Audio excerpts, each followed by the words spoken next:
Alright, it's been more than a week since I created my assassin here at Dragoness Southeast Asia Westwood server.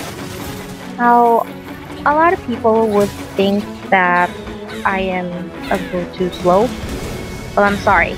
I have a day job that, not really a day job, I do it at night, but that really doesn't matter. I am not a student, I'm a full-grown working woman, and I do not have all the time in the world to do this. I have other shit that I need done. With that aside, a lot of other folk, or rather my peers, would ask me how I do it.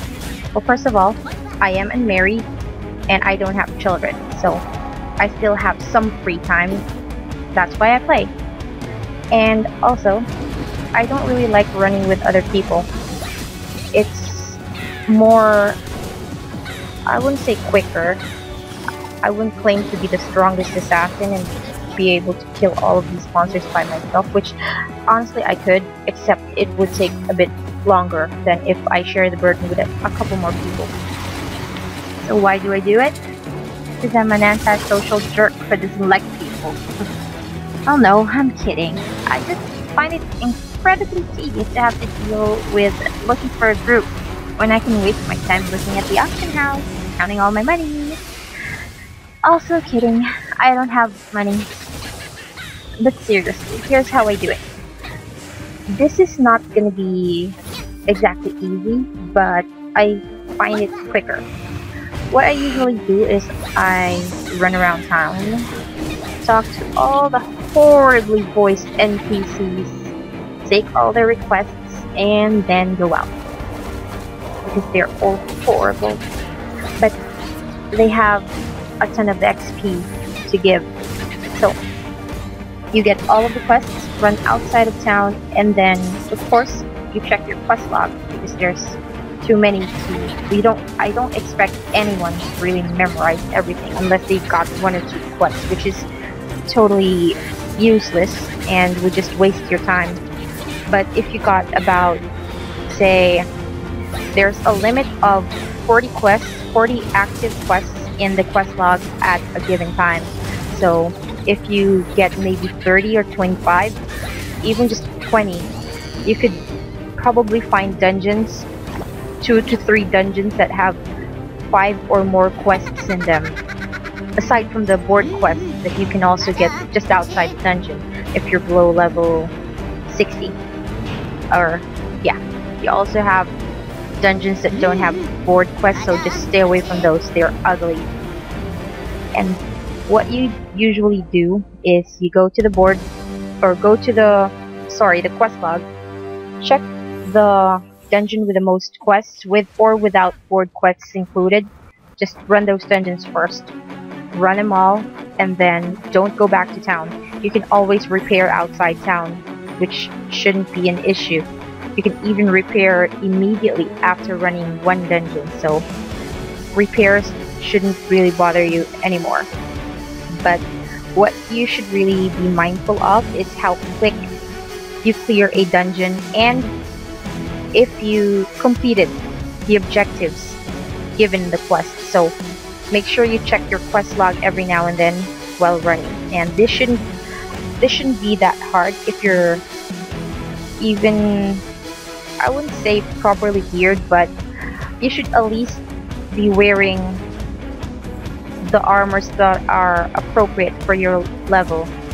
Even just the rares would do. Make sure you upgrade them though.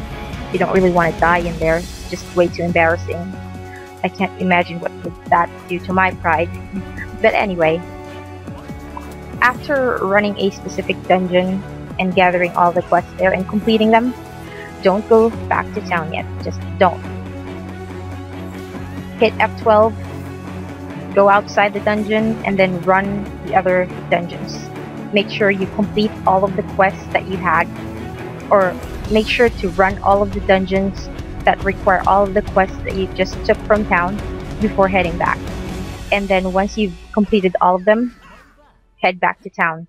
There's a good chance that all of those quests should add up to an amount probably 20 to 30%, sometimes even 40, depends on your level, but even just 20% of extra XP from those dungeons should really help you out, especially if you're level 50 or more, because that's usually when it really takes a while.